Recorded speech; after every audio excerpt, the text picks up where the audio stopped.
y'all kept a girl waiting. Let's try this.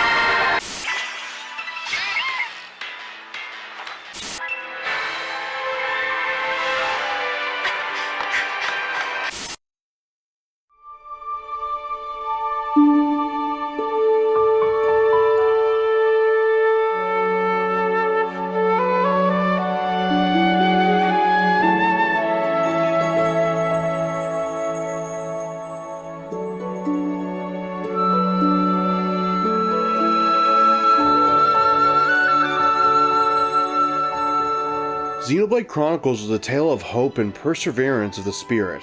A tale showing that we are in this together. Even if we are from different places, we share the same world. Of course, that world got a lot more complicated after Shulk and friends were done with the place. Set after the world was pretty near destroyed at the defeat of Zanza, Future Connected sees Shulk and Melia venture to the Bionis' shoulder, a cut and unused area from the original game. Added on to the Definitive Edition release of the original game, Future Connected set out to offer something for returning players, sort of as a reason to buy the game again if you already owned it elsewhere. Broken off the main game and a similar idea to Xenoblade 2's Torna expansion, is Future Connected worth it alone, or should you not go into this expecting too much? Let's prime the Monado and dive in.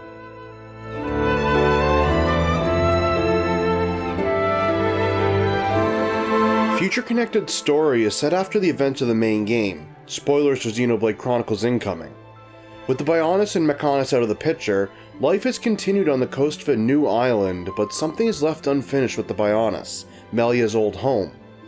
At Melia's request, Shulk and her set out into Junks to see if they can locate the High Entia capital of Alchemoth, and find what remains of the people trapped there. Upon arriving, the city, which is floating in midair, attacks the Junks, sending it spiraling downwards onto the last remaining piece of the Bionis, the shoulder. Here, Shulk and Melia discover that two of Ricky's children, Nene and Kino, have snuck aboard and that the peoples trapped on the shoulder are under attack by a mysterious being known as the Fog King, and that hatred some of the High Entia have left for the Machina has divided the survivors. It's definitely just epilogue material, as nothing big is revealed in the story itself, but it does have some fun interactions, a reunion with one character from the main game, and the introduction of the best Nopon party members so far in Nene and Kino. Nothing groundbreaking, but worth experiencing for fans.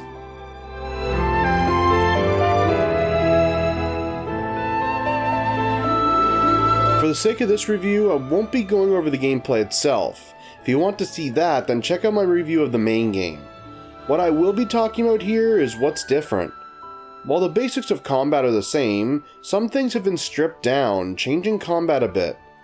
Gone are the chain attacks, extensive party, affinity board, gem crafting, and skill tree, making this a much simpler game overall. Exploring and side questing are the same, but gearing yourself up now relies on the money earned from said side quests.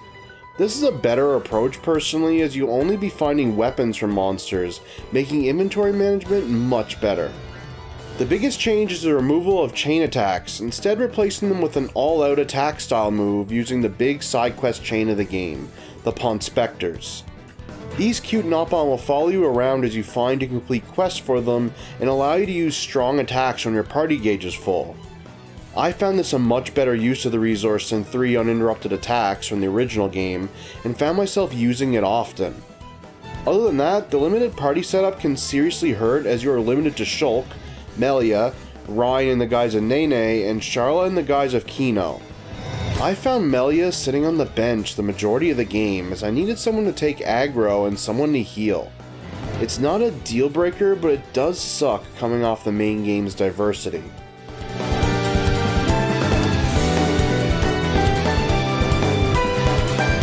This might come as a surprise, but this is still Xenoblade Chronicles, and the Bionis' shoulder is the prettiest shoulder I've ever seen. The lush environment design is still intact here, and the shoulder is just big enough but not too big to feel like a more bite-sized adventure. The music also remains incredible, but some of the voice work isn't quite up to the caliber of the main game. I know it's been years since the main game at this point, but it is disappointing to see, even if it isn't bad at all. Overall, the presentation is top-notch with its gorgeous landscapes and great action scenes, even if there isn't much of them.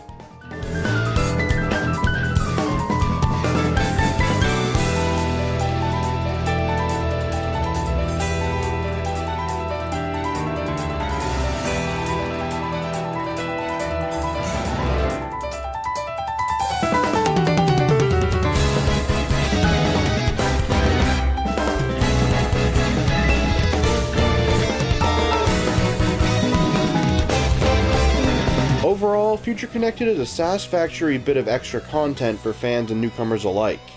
It gives fans some new interactions with Shulk and Melia, and it gives everyone a bit more Xenoblade to play once the main game is wrapped up. It was quite smart to turn a scrapped location into something more, and what they did is a fun epilogue while we wait for Xenoblade Chronicles 3. Now, it's not perfect, as its party is limited and the battle system is missing some things, but what it does add to the battle system are welcome changes.